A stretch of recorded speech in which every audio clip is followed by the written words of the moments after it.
What's good? It's your boy Producer 20 with Great Hoodie Films, Mario Johnson, and I'm gonna show you where I'm from.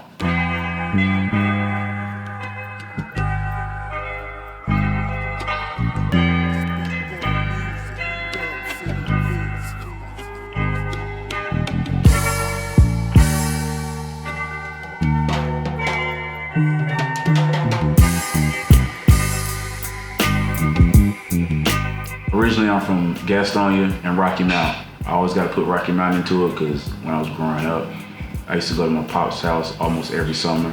So I'd go to my pop's house in Rocky Mount and I would stay with my mother in Gastonia. So what inspired me where I'm from in Gastonia and Rocky Mount was I pretty much was like, I'm gonna be the first in my family to actually go full stride for what I wanted to be. And no matter what nobody said, I was gonna be it. So that's when I realized, like, at that point, it's not about what nobody thinks or cares when you decide to be what you want to be. The only person who can change that is you. So when I started seeing my environment change, the conversation about 20 change, it went from he ain't shit to he's actually doing good. I can actually see what he's doing. I started taking it and it was like, I guess I am on the right path. So me being humble is the reason why I'm in the position that I am today. And the name 20 came from back in the day, like when me and my homeboy Cedric Walker, we was just like, just into a lot of shit. So it was like doing a whole bunch of felonious stuff or whatever. But I used to rap and they used to call me 20 Torn or Nyack, which is whack now that I think about it. But yeah, he pretty much solidified the name for me. So every time he seen me, he called me 20 and I was just pretty much stuck with it. First person I sold the beat to was my homie named Cap Money. We pretty much like worked together. He was working with my brother and he was working with my homeboy Joe. Then one day he just came by the house and left me his equipment and started using it. And he said he was still rapping. I was like, all right, well, I'll make some beats for you. We just pretty much did a whole 2, 3, 4 projects. And it moved from there. My first major placement, I wouldn't even call it major, it was Rico Richie and Snooty Wild, You Petty. So, and that came like 6 years after I decided to take the music serious. So I was a video guy before. So I was pretty much thinking I'm gonna make it in the video world. So when I met Rico Richie, we met at Audio Box Studios and everybody was playing their beats. And he pretty much was sitting down right beside me in the studio, right beside the mixer board, and I played the You Petty beat, and he just stopped me and kept poking me. He was like, yo, I need that beat.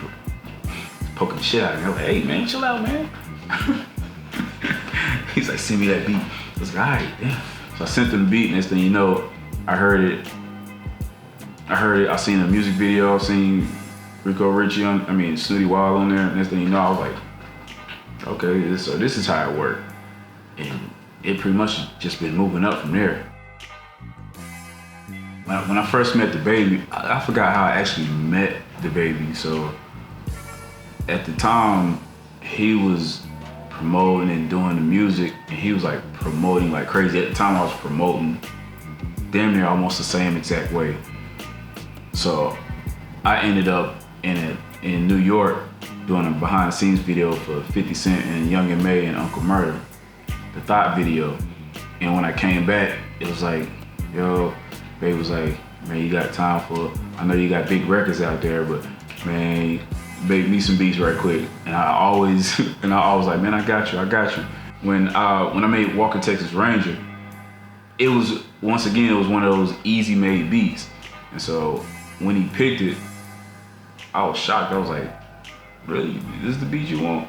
And so while he was promoting and pretty much doing his run and going places to places, I felt it was my best interest to go ahead and just let him get the beat. So when he got the beat, I didn't expect it to be as big as it was, because I was still at a local level thinking everything was local. So when it took off, I was pretty much in shock. Shout out to Rico. Did it for the video. It took off, and next thing you know, I heard it everywhere, and it's a confidence builder.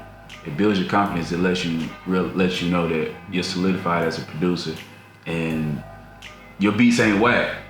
Because half of the time, I'm like, man, these beats ain't shit. And come to find out, these beats is the shit.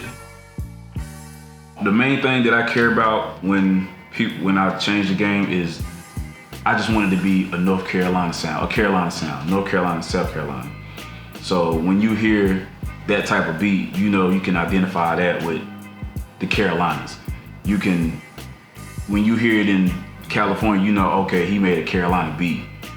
So that way we have our own culture. And I want Carolinas to have our own culture. So if I'm the guinea pig to use to have it, I don't care. If you make a beat that sounds like a 20 beat and you from the Carolinas, and if it's dope, I'm pretty much gonna support you.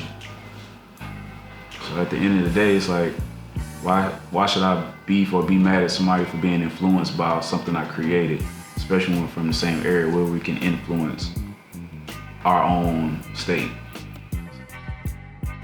To the upcoming producers, if you want to get into the music business, one thing you have to understand is business and personal is not the same thing. At the end of the day, you're gonna make a whole bunch of beats you're gonna have to give away for free. There's no way around it. Nobody makes a beat from the first day and starts selling them for 3K and 50K and shit like that. Just keep in mind that the mindset is always, everything you do has a purpose. If you give a beat to somebody for free, just make sure you're in a position, or they're in a position where it can benefit you. When you start charging for beats, make sure your paperwork is together. If you give away a beat, make sure your paperwork's together. Always stick to your paperwork. You stick to your paperwork, you might give away a beat, and they might turn around and just give you checks to live off of for the rest of your life. Determination, focus, passion got me to where I wanted to be and where I'm at. So shit does not come easy. I just hope people don't expect that they just do music and it just blows up for them and it happens that simple. Sometimes you gotta be a guy to sweep the floors and clean the bathrooms and clean inside refrigerators to make sure, because honestly, the janitor knows the building better than the people who just walk in the building. So sometimes you gotta keep that mindset. If you're doing things for free, you're not doing nothing but training yourself to be better at your craft. So take that free stuff that you're doing for people and make it make sense for yourself, because it might be free for your pocket, but it's actually rewarding to your mentality and your soul and your knowledge.